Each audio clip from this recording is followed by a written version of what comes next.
All right, folks, faster than a speeding bullet, more powerful than a locomotive, and able to leap a tall building in a single bound. Yes, it's your Pratte man, and we are ready to talk some Steelers football with Ted Arnaud on the AT&T Sports Line. He remains in Daytona Beach, Florida. Ted has waited 12 years for this rematch, playing the AFC Championship game for the fifth time in 13 years. He is 3-1, and they're back in the conference game for the first time since 2010. Now, Tom Brady has blazed the Steelers in the postseason, including that 2004 title game. He is 9-2 all-time against the Steelers with 26 touchdowns. Ben, however, here's a statistic that you need to look at, is 6th all-time in 13 with 13 playoff wins. So Ben does pay big dividends in the postseason, Ted. Oh, yeah, Ben's a money player, and I think all of those statistics are good, but all of the statistics have to revolve around the game on Sunday. And you got different running backs, different receivers, different defensive backs.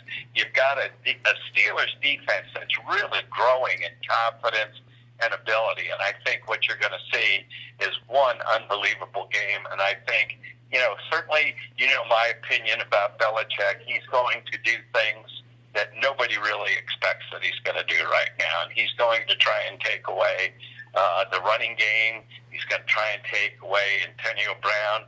But you know what? I got a feeling this Steeler team is going to be up for it. And Ben has had kind of a rough playoff up to this point.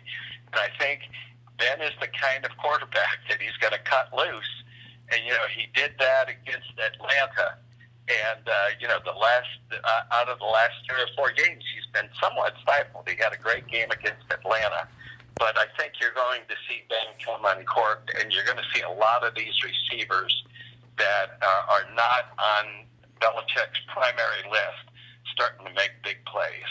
All right, you made me jump ahead a little bit in my notes because you mentioned Coach Belichick, and he brought up a point that I wanted to get your thoughts on tonight. He said the Steelers could have scored 40 against Kansas City, and he talked about the significance of Le'Veon Bell and why it's so hard to bring him down. Explain those two things, Ted.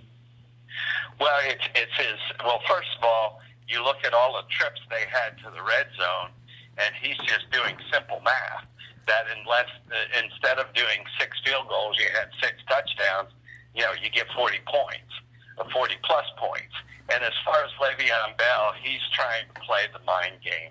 Le'Veon Bell is, as we know, an incredible back. And what he's saying there is he's hard to get down because he's shifty. You don't have a single shot at him. But you know what Belichick is doing. He's going to flood those holes with his linebackers.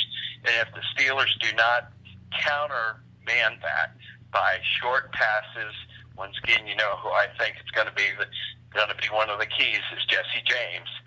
Then Belichick will be able to take away the Le'Veon Bell card. Not completely, but enough. If Le'Veon Bell doesn't get 60 yards in a game, the Steelers lose. If he gets more than 100 yards in the game, generally the Steelers win. So that's going to be where the game is played.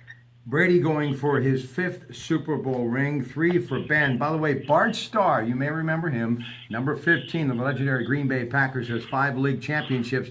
Now, they all came before the AFL-NFL merger. 2 of those, of course, were Super Bowl rings. One of the things that everybody talks about is pressure of the defense, so thus Ben is going to have to hurry those passes to his gifted receivers. How can they, other than just overly blitzing, how are they going to be able to put more pressure on Ben by doing something different as far as scheming defensively, other than what New England has already done? And they have been exceptional to the point they haven't given up a single 100-yard rushing performance all year, Ted. Yeah, but see, that's going to be the key to the game.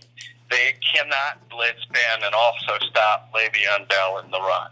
If they blitz Ben, that's going to open up those holes that you see Steelers line open up by the delayed block, by pulling, by cross-blocking. And if they are charging Ben, what you see is Le'Veon is able to cut in and make those lanes. I think what Belichick is going to have them do is instead break down and wait for Bell. And that's going to force those linebackers, the New England linebackers, to come up, which should open up that short passing game that you're talking about. And I think that's going to be, and Ben is really improved on that. You know, it was the last time they New England. First of all, Ben wasn't there, but the last time they played him in a playoff, Ben was a different kind of quarterback. Ben has had the discipline to get the ball, release it quickly, and hit those open receivers. And I think Le'Veon Bell getting some success early is what's going to open up those lanes for those receivers. Right. And so you got to wait for Belichick to make the move and then counter. 6:40 Sunday night, CBS KDK TV2. One more note about the Steelers, then we move on quickly. And the tale of two quarterbacks, why it will come down to who has the better game, Matt Ryan or Aaron Rodgers in the NFC Championship game at 3:05 on Sunday. The Steelers have won 9 straight since losing that close one to the Cowboys, 35-30. One of the things that I saw today was a quote from Mike Mitchell, Steelers safety, who said, "The total team New England beats you, the total team." And I've always focused on people like Dion Lewis, Edelman, and Danny Amendola, and Tom Brady, and obviously LeGarrette Blount. What do you think he meant by the whole team beats you, Ted? Because their defense is incredible. It's not just Tom Brady. It's not just the offense. Their defense is number one against the scoring defense. And so it is a total team. And you know Belichick, his special teams are going to be incredible. Belichick came up as a special teams coach. And the one weakness that the Steelers have, and we've talked about it, is special teams. They did great last week up until that final kick reception in which the returner ran sideways instead of frontways. He almost blew the game. So I think it's going to come down to the special teams. And I think what Mitchell is saying is that you can't discount any part of the game against New England because they're good at every aspect of it. Okay, don't forget Greg Douglas, Bob Dvorak, Ted, and I. Sunday at 11, Coons Market Black and Gold Sunday Show. We are live on location at McKnight Road, the home of that incredible cafe. Now, here we go. Tale of two quarterbacks. Packers finished 21st in points allowed, and the Falcons finished 27th. So we know what their defense are capable of doing, giving up points.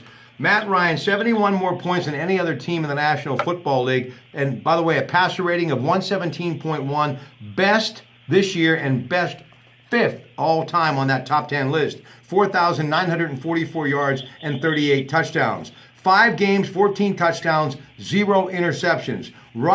Aaron Rodgers, 8 straight during the Rodgers streak. His passer rating is 117.9, 298.0, meaning 0 yards per game, and 21 touchdowns. For the season, Aaron Rodgers, 4,428 and 40 touchdowns.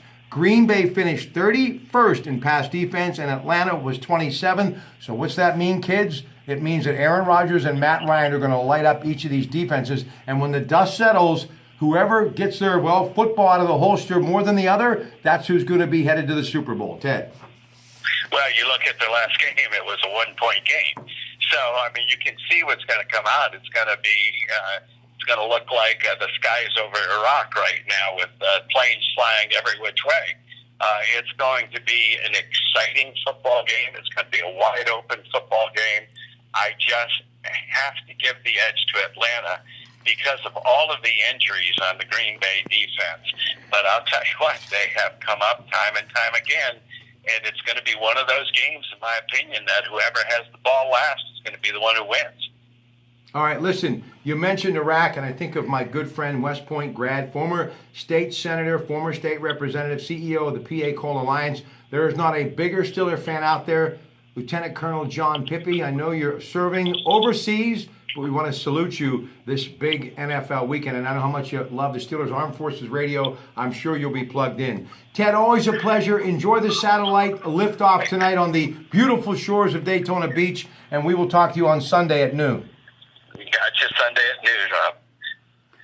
Good night, everybody, from Jimmy Joe Savage's Legacy Studios in East Liverpool. And remember, the inauguration tomorrow at noon on KDKA. And we'll have all sorts of stuff on that this weekend on Rock Pratt Saturday and Sunday. And yes, Ted and I, Bob Dvorak, Greg Diolis, the Coons Market Black and Gold Sunday Show, live in McKnight Road at 11 a.m. Good night.